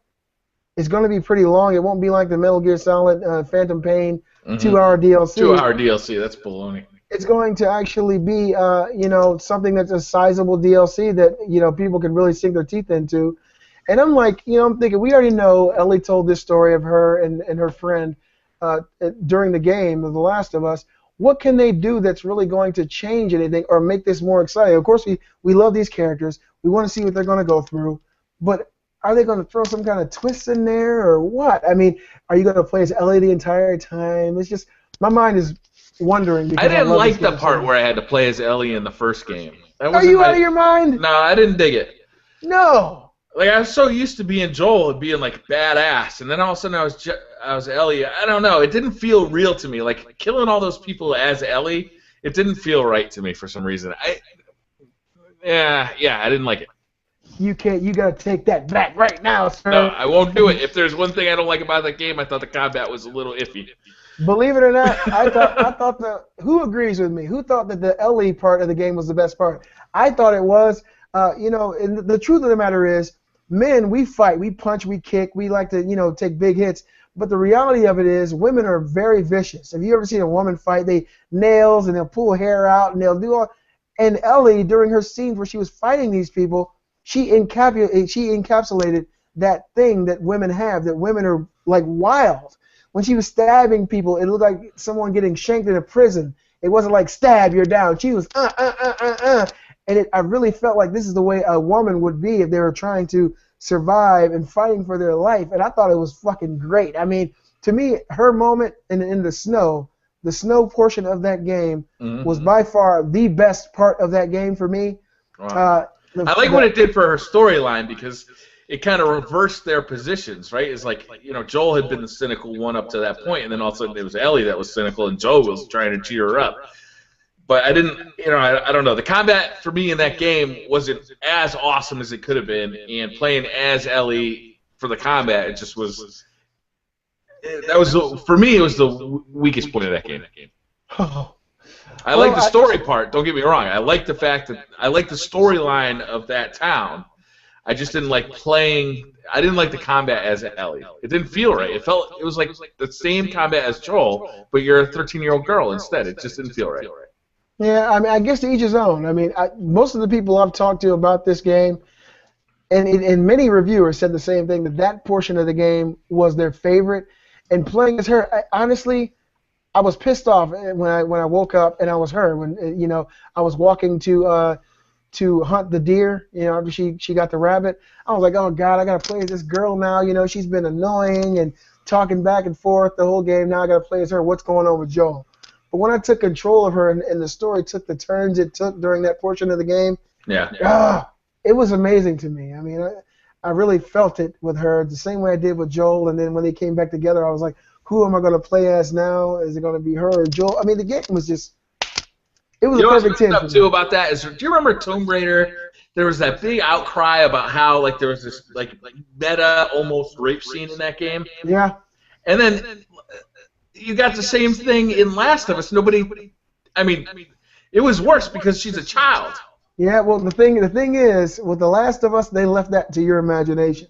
Of course, the scene where he tried to rape her, Troy Baker, when he was talking about the game, he said that there was a scene where Ellie was going to be raped.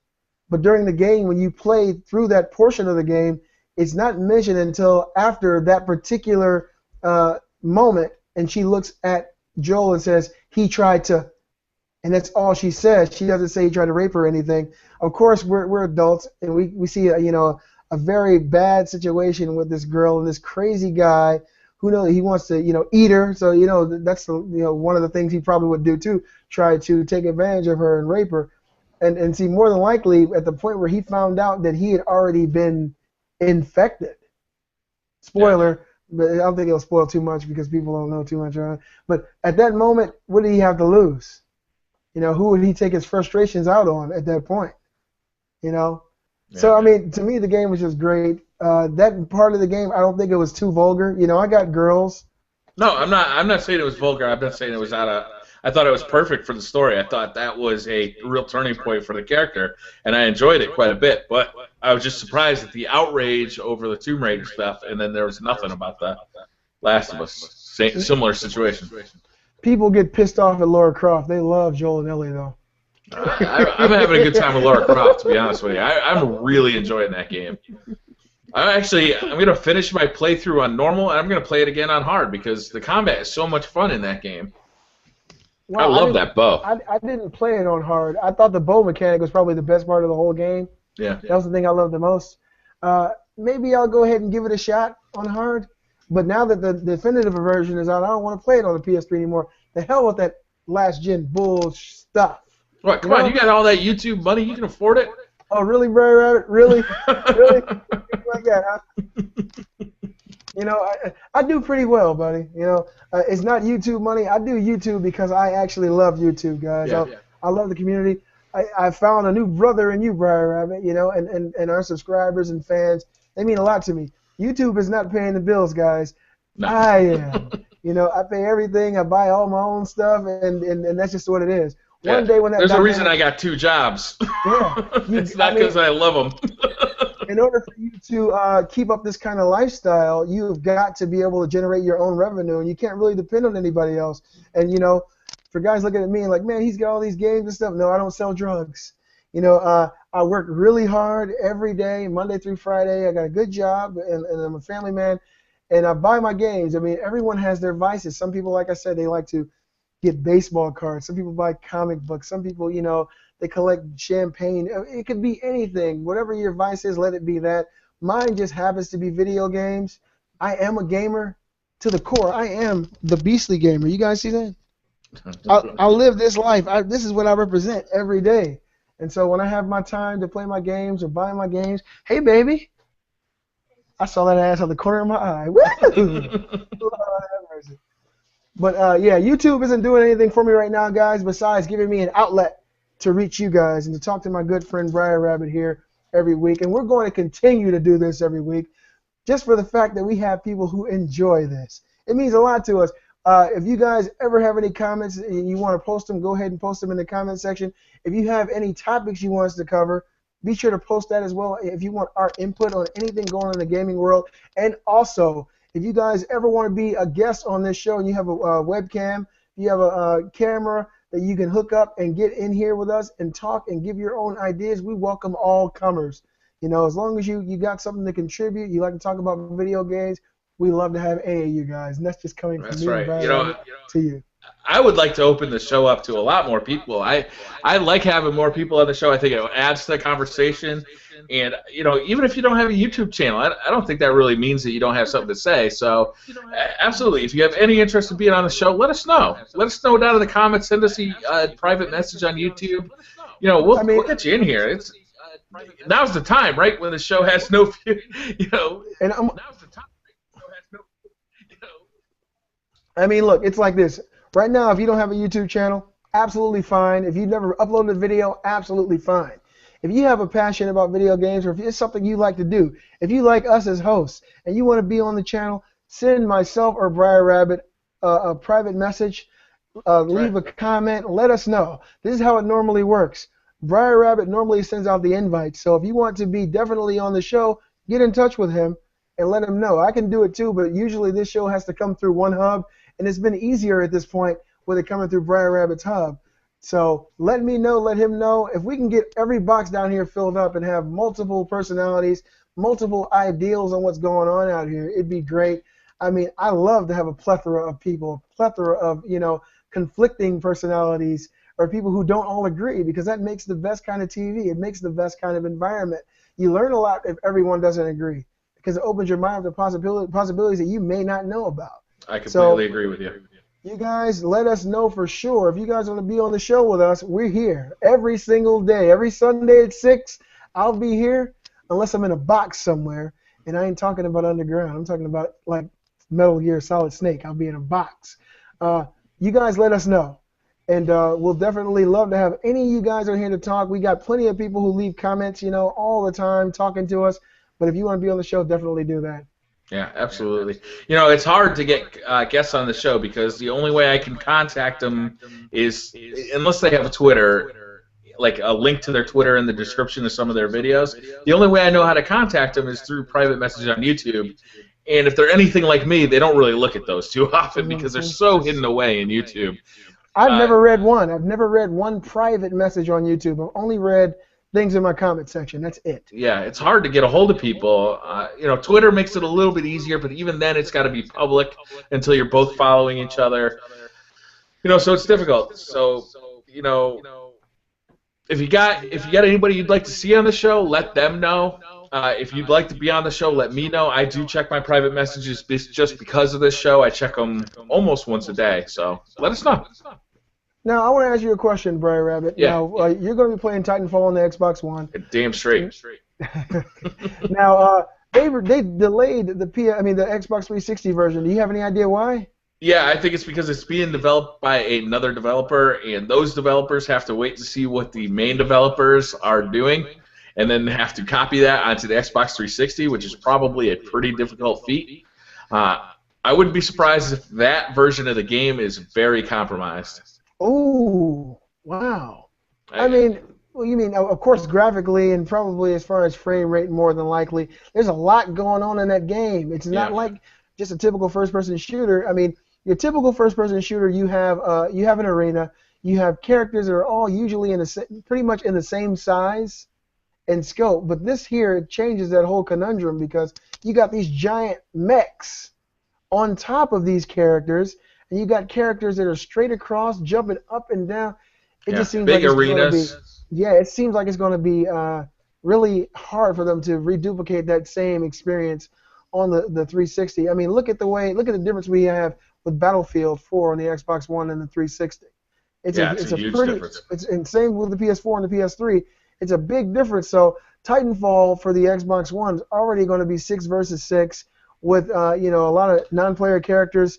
I wonder if that's going to be compromised on the 360 version. Do you think? I suspect it will. You know, I don't know what that integration with the Microsoft Cloud is going to be with Titanfall for the 360, but I gotta suspect that it's going to be somewhat compromised. I mean, obviously we know graphics are going to be lowered, but will the gameplay and will the map size be the same?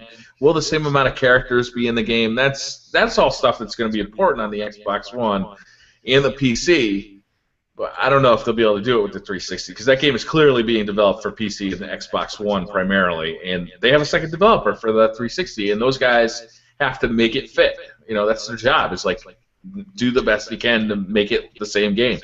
Now, all the footage I've seen of Titanfall appears to be at least PC footage or Xbox One footage.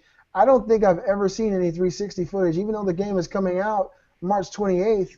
I mean, it's a month and a half away, right? Yeah, why would you show that, though? I wouldn't show it. It'd be like advertising Call of Duty and showing the Wii footage. Like, it doesn't make any sense. Well, you're trying to get people excited about the game, not show off the lowest common denominator. That's going to be, a big deal, though, because they're going to sell a lot more copies of it on the 360 than they are on the Xbox One. And all those people playing the 360 version, when they put it in, they're going to say, this is not what I saw. This is not the same thing. And we're going to be talking about it that week. You and I. It's going to be a big deal in the news how pissed off the Xbox 360 community is because they're going to have a shell of a game that's been shown for the PC and the Xbox One now for months. That's a good point. I didn't really think about that, but from the eye of the consumer, don't you know already that you're getting a somewhat compromised experience? If you're getting a game that's ported from a higher level console, it's like buying Call of Duty for the Wii. You're getting a compromised experience just because it's the Wii. And I assume that you would know that with the Xbox 360 too. I guess I guess it all depends though, because when you see the Titanfall commercials, it doesn't say necessarily, all of them don't say Xbox One. It just says Xbox. And so when people see that Xbox sign, they're like, okay, I got a 360. I'm going to get it on my Xbox. And everyone isn't as tech savvy as we are. A lot of people don't know, what they're getting in a box. They'll see a commercial and they'll take that as false advertising. And there's going to be a huge group of people who are going to take it that way. This is not the same thing I saw. This is slower. It only has 4 versus 4. It doesn't look the same. The levels are smaller. I saw it at Best Buy on the Xbox One, and that's what I saw in the commercial. I think it could be potentially an issue. Now, of course, I'm going to be playing on the PC. I mean, to me, that's just a possible issue. And more than likely, it's a non-issue because it's still going to sell millions of copies of it on the Xbox 360. And I'm sure many, many people on the 360 are going to have a ball with the game. So it is what it is. As long as it plays well, it should be okay. It's got to be. I mean, obviously, we know the graphics aren't going to be as good. I don't know. We'll have to see. I don't care, I guess. I'm getting it for the Xbox One. I just saw in the comments, and I'm definitely going to get it for the PC. After the wedding, I'm planning on getting a new PC, and I've kind of narrowed it down to getting a Mac Pro, running boot camp on that so I can run PC games, and I'll definitely be running Titanfall on that. You're getting you get a Mac Pro, man? Yeah. That YouTube money, man. You tell me about that YouTube money, now I know it must be real. Yeah, there's nothing like making like $2 to $3 a day. Those computers, man. Kate, she keeps telling me she wants one, but they start off at $3,000. Yeah, I use the computer a lot during the day, though, not just for YouTube, but for both of my other jobs. And my computer is a 2010 MacBook Pro, and I've been doing the Tomb Raider. They're 20-minute videos, right, for the Tomb Raider Let's Play, and it takes a good 6 hours to get those things up on the internet. So I'm really looking forward to it. I've been saving money for the wedding, but once that wedding's over, you gotta say that again. Hold on. You mean for the entire hour? 6 hours. No, for 20-minute video, it takes me about 6 hours to get that thing up. Seriously? Yeah, that's it. Including render time and upload time. My internet connection's not that hot either. Wow. Wow. I guess I got to count my blessings. This new laptop, it took me to render it in 1080p for YouTube. I think it took, for a half-an-hour video, it took 55 minutes. Yeah. And it took about another hour and 30 minutes to upload it. So I'm looking at 2.5 hours, but still. Wow. Yeah. I got a 2010. You upload a lot more videos than I do, too, Well, I have it spaced out throughout the day. So I go to work. Right before I go to work, I hit render. And then when I go to bed, right before I go to bed, I hit render. So the computer's working when I'm not. Wow. Otherwise, I wouldn't be able to record because my computer always be busy rendering. Well, they say this this Mac Pro, it's able to do Pixar quality rendering and stuff. It's really very powerful. They're saying, like, basically, if you have that computer, you need to be creating films or be doing CG type of work, creating stuff. So Man, you're gonna be awesome, man. I want to see all the, BriarRabbit show gonna Trash spin can, bro. around and. I tell you, I have a lot more ideas that I could make videos for. So if I could spend less time with my computer, just waiting for my computer to finish, I'd be a lot happier. Now, I wanted to announce this. I just thought about it when I said the picture spinning around. There's going to be a new series on my show now. It's probably going to be a weekly thing, but it's going to be starring my daughter. Oh, yeah. I was wondering, who's that jerk who keeps taking up Nova's... Yeah, uploading on Nova's channel. Yeah, I saw that. Now, Kate already made the intro for it, and the show is going to be called Nova Knows Best. Yeah. Because she's been really bugging me, Brad. People say, man, you should let your daughter do videos all the time. I'm like, well, I don't really want her to, be doing this kind of stuff. She's 3 years old, but every time I upload a video, she's standing right there at the bottom of my light looking at me. She says, Dad, you did such a good job. I say, oh, thanks, baby. Can I do one? And she's been wanting to do one for so long. She's so excited about it. So I'm thinking I'll let her do either a review or some video game news once a week. But her show is going to be called Nova Knows Best. You guys be sure to check it out. I think today I'm going to upload her intro so you guys can see what that looks like. Put a smile on your face for the day. Yeah. And, Nova has this thing. If you're having a bad day, you can just look at her and listen to her little voice, and it'll be. They should put her video in all the prisons for the death row inmates as they walk down the Green Mile to the chair. They can have her video, and by the time they get to the chair, they're like, man, it's okay, man. I feel all right. Let's go do this. Nova has this energy about herself that's kind of electrifying, and she's a sweet little girl. So she's going to be on the Beastly Gamer channel doing her own thing. That's awesome. So, yeah, my son, he asked me, he said, hey, Dad, can me and Brennan do our own show? Mm-hmm. I said, sure, son. What's it going to be about? He said, I don't know. I said, we're going to have to do some thinking about this. All right? Yeah. My kids, they got excited about it when I first started doing it, and I kind of encouraged them. We'll start a channel. We got them accounts and stuff, but they didn't really. It was the work part. They didn't want to put in the work, I think. Yeah, and sometimes it can be very burdening to know that, hey, it's been 3 or 4 days. I haven't uploaded a video, and then you got to do your research, and then you got to look for something that's entertaining. Then you got to match it to pretty good footage, right? Then you got to upload it and watch the sparks fly. It becomes a job, guys. I mean, I know a lot of people say, man, these big channels, these guys are making all this money. They're making all this money because they're doing a lot of work. BriarRabbit is doing a lot of work. Doing this kind of stuff, I'm doing a lot of work. I haven't seen anything for it yet, and that's just the reality of it. But I'm not doing this because I want something out of it at this point. I feel like this. If something good comes of this, that's more of a blessing. But if it doesn't, at least I lived my dream. You gotta like it. This is my dream, to be able to do this, talk to you guys, and share my lifestyle. I love this shit. You see the Buster Sword behind me? That's the real thing, man. I love gaming. And so this is a part of my life. I'm happy I can share it with you guys. The dude literally has a 6-foot-long blade. Yes, and a keyblade next to it. Yeah, you guys see it. They're the real deal. My brother, he flipped out yesterday when he came in the house, and he had never seen it. He said, Brett, can I hold that? I took it down. Yeah, oh, my brother, you got to buy your own, I took it down, and his mind was blown, man, and it is what it is. Some people say, hey, look, man, you got to mature up. I work hard to take care of my family. I work every day. I think I am more of a man because I'm doing something that I love to do. So if you guys love this kind of stuff, embrace it. Don't let anybody tell you it's wrong, tell you that you're not doing the right thing. I think you only live this life once. As long as you're a positive person, you care about people, there's nothing wrong with living your dream. And this is mine. I'm happy you guys are here with me. Me too. Yeah. Same with you, BriarRabbit. We both are very like-minded people. You love to do this kind of stuff. You love gaming. You're very passionate about it. You brought your family into it because you guys share, you share a dream. And I'm the same way, man. It's like you and I truly are brothers. You think more like me in this thing than anybody I've met, and I'm very, very happy and privileged to do Beastly Thoughts with you every week. I think it's great. I was telling Jan this the other day. One of the greatest things about the YouTube channel so far has been meeting you and being able to do this podcast every week, meeting Figco Inc., meeting Get Punked. This is a really fun thing to do.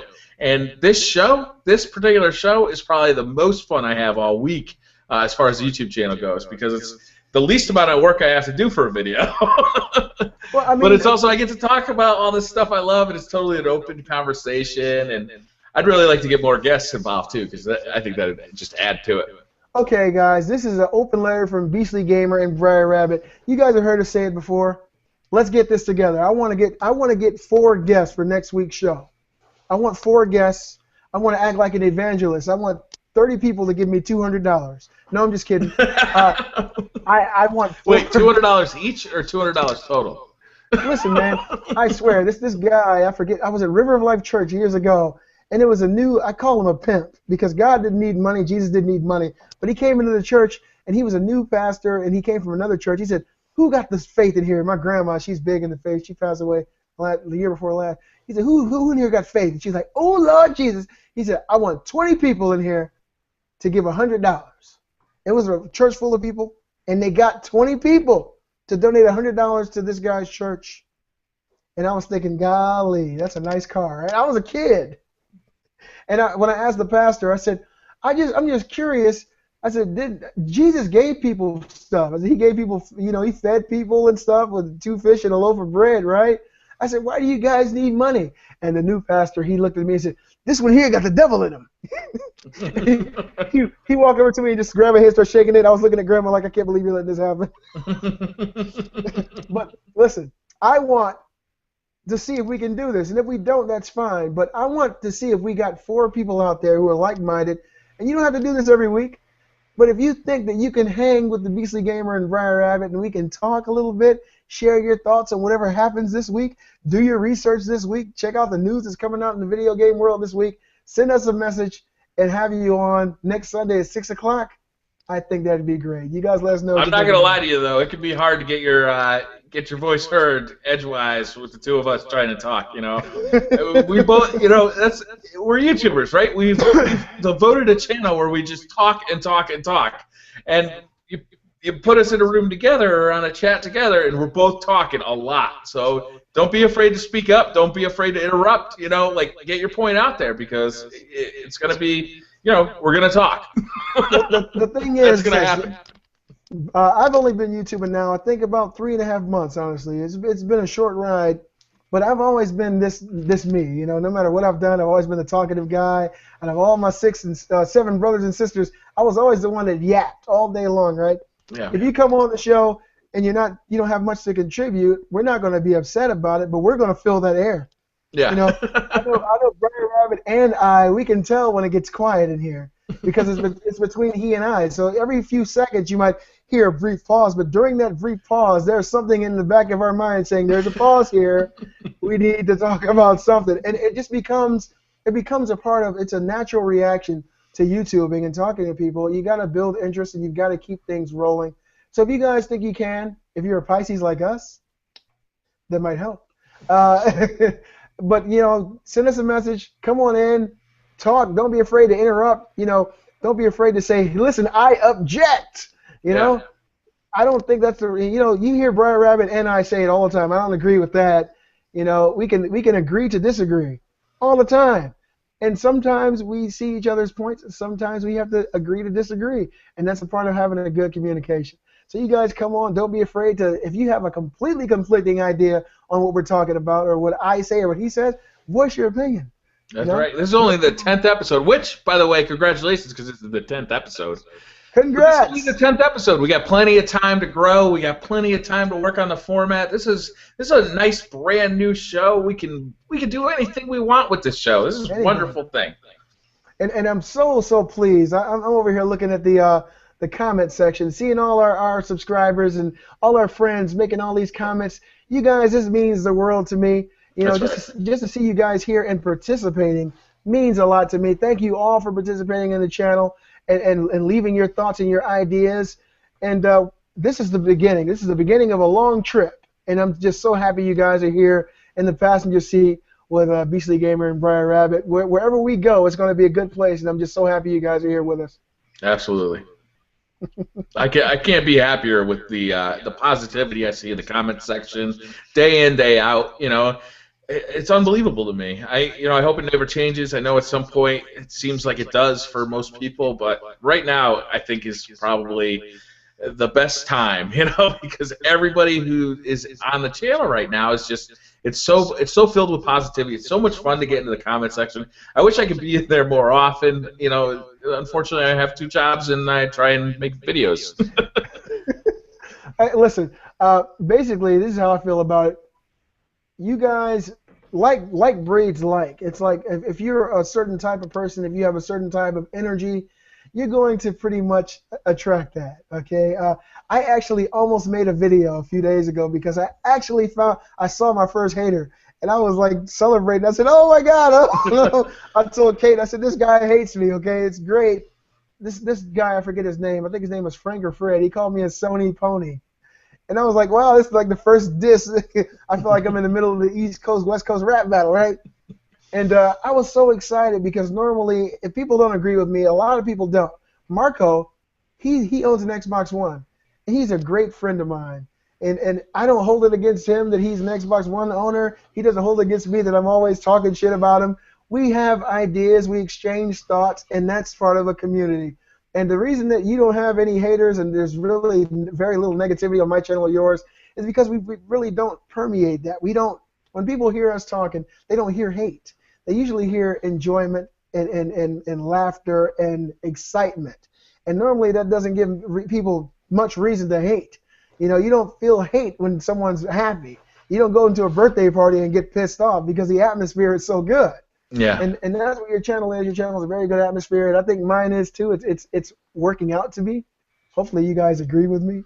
Absolutely. My favorite videos are when you're doing them from the van down by the river. Huh? In that box.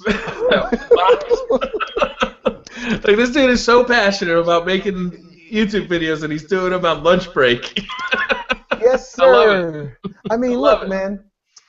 It's sometimes I feel it. It's so real. I'll get in the car and right before I'm heading off to work, I'll be on 75 going 50 miles an hour. I won't look at the camera because I'm focused on the road, right?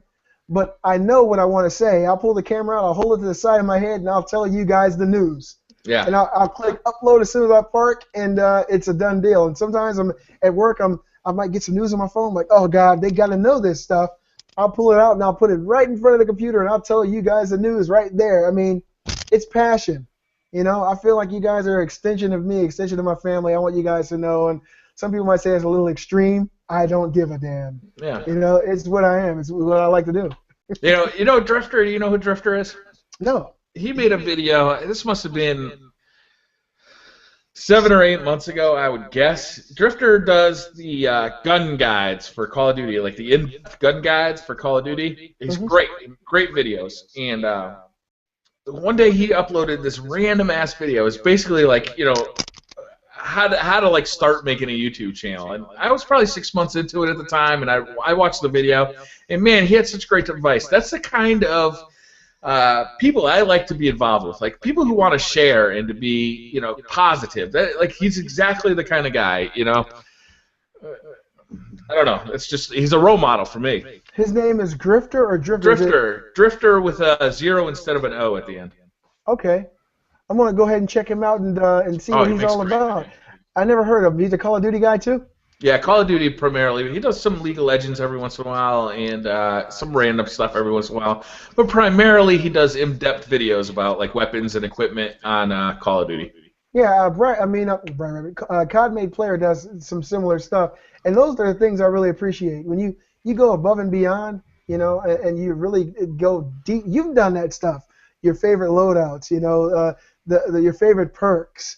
You know, I don't know exactly the name of it because I don't have the right headset to utilize it, but when you're able to hear your surroundings and you're also dead silent in Call of Duty Ghosts, that's something that you always talked about. I was like, oh God, man. yeah. The fact that you do things like that is head and shoulders above what everybody else does. It's just news. You're going in depth. You're giving a part of yourself away to your audience, man. That just makes a ton of difference. I think it's great. Speaking of headsets, have you heard about this gold wireless headset that Sony's releasing? I think tomorrow. Oh yeah, I heard about it. No, I haven't seen it.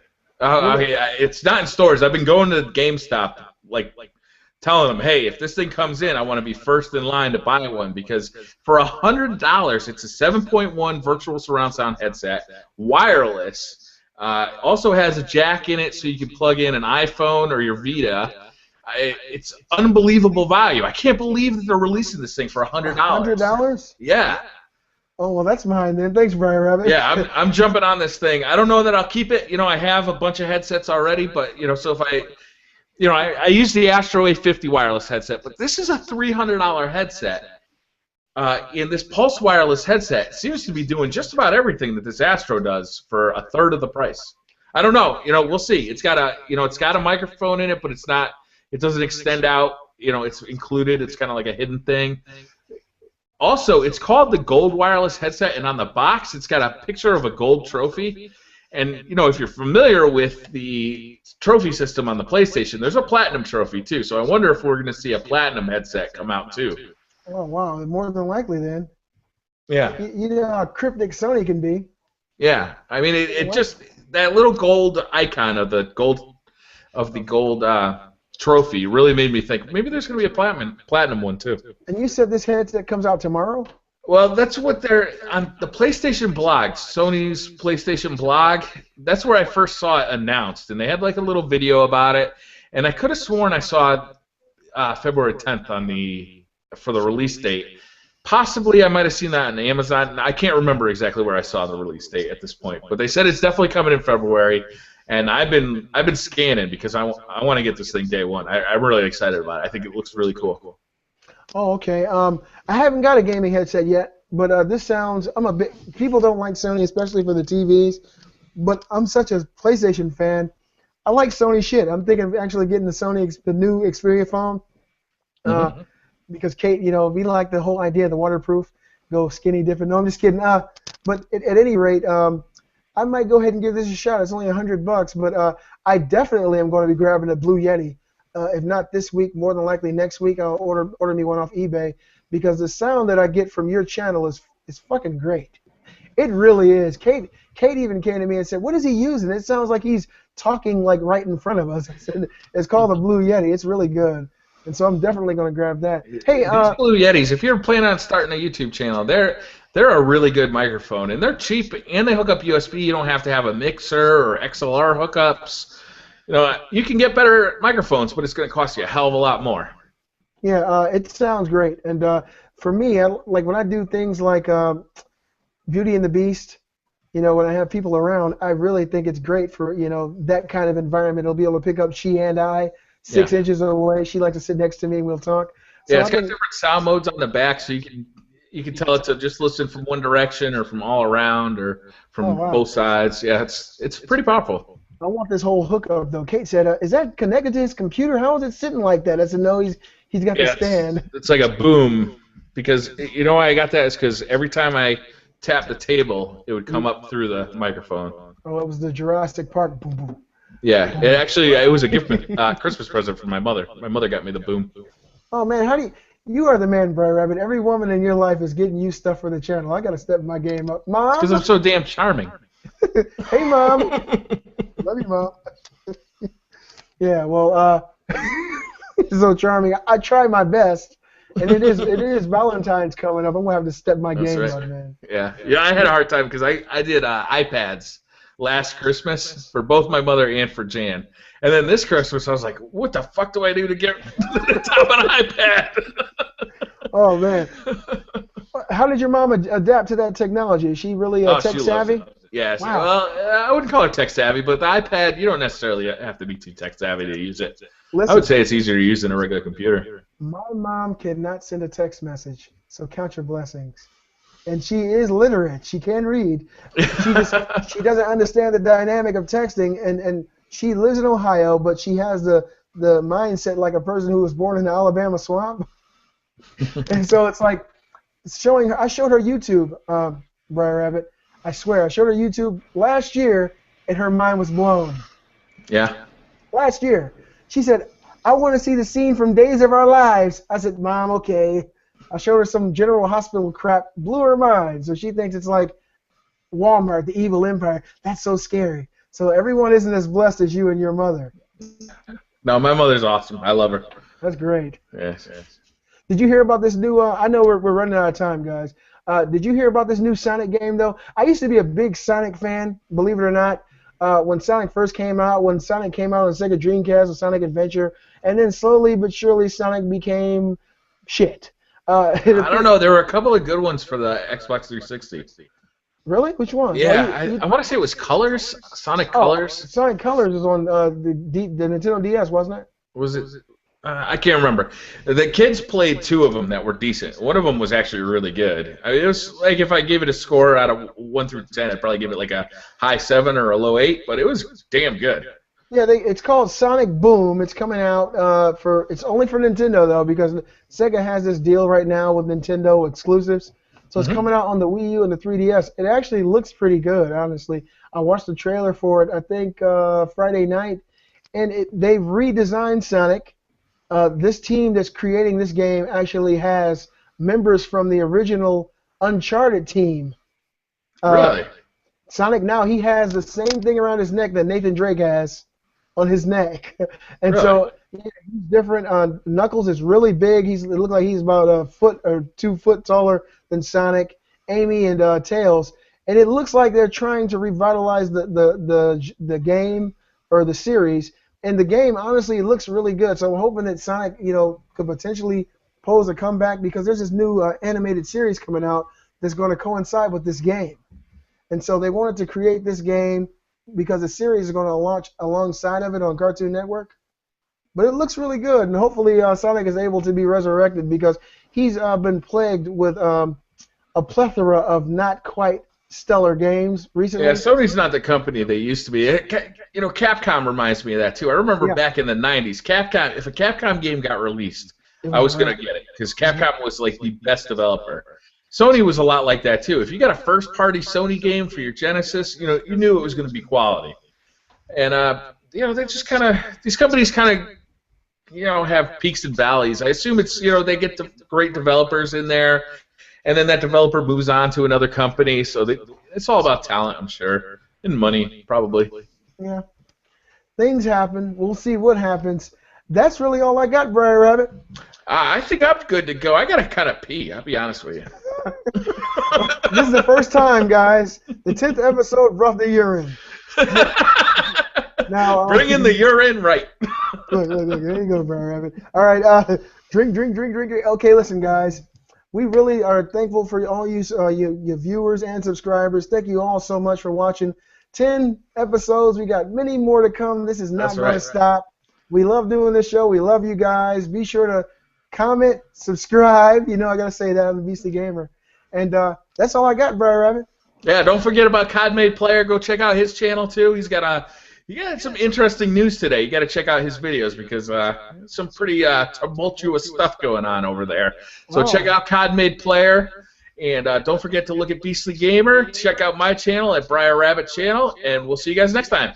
See you guys.